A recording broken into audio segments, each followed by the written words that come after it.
सर्वे भवन्तु सुखिनः सर्वे सन्तु निरामयाः सर्वे भद्राणि पश्यन्तु मा कश्चित् दुःखभाग् भवेत्.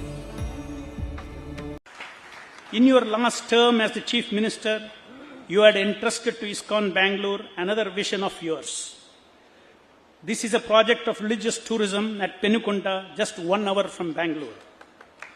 You wanted us to build an iconic Lakshmi Narasimha temple on the hilltop. Your exact words to me when we met you for that project was, please make this project as popular as Tirumala Tirupati, attracting devotees from all over the world. On this occasion, ISKCON Bangalore assures you, sir, to do everything possible to see this vision of yours come true in the next 3 to 4 years. అన్నా canteen పెట్టినప్పుడు ఆ అన్నా canteen కి వాళ్ళకే అప్పచెప్పాం.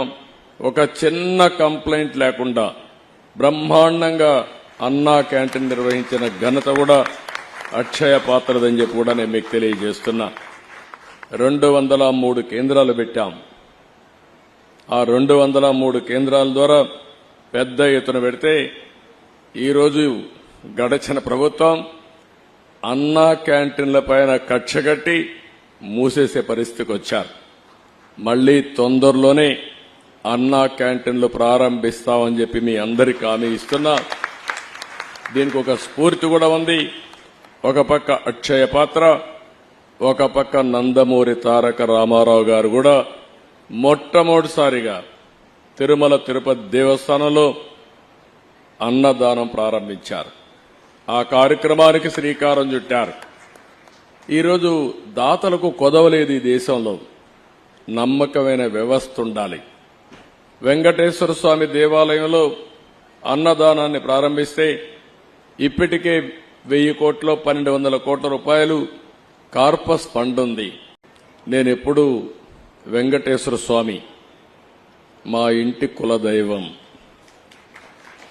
మా ఇంట్లో నుంచి నేరుగా చూస్తే మంగాపురం సైడు గోపురం అక్కడంతా కూడా 3 నామాలు కనబడుస్తూనే ఉంటాయి. ఇంట్లో నుంచి పైనెక్కి చూస్తే తిరుమలలో ఉండే 3 నామాలు ఇంటి దగ్గర నుంచి చూసే అవకాశం వస్తుంది. నేను నమ్మిన దేవుడు, నమ్ముతున్న దేవుడు, నేను ప్రార్థించే దేవుడు వెంకటేశ్వర స్వామి అని చెప్పి కూడా నేను మీకు తెలియజేస్తున్నా. ప్రతిరోజు ఒక 2 నిమిషాలే నేను ఒకటే కోరుకుంటాను.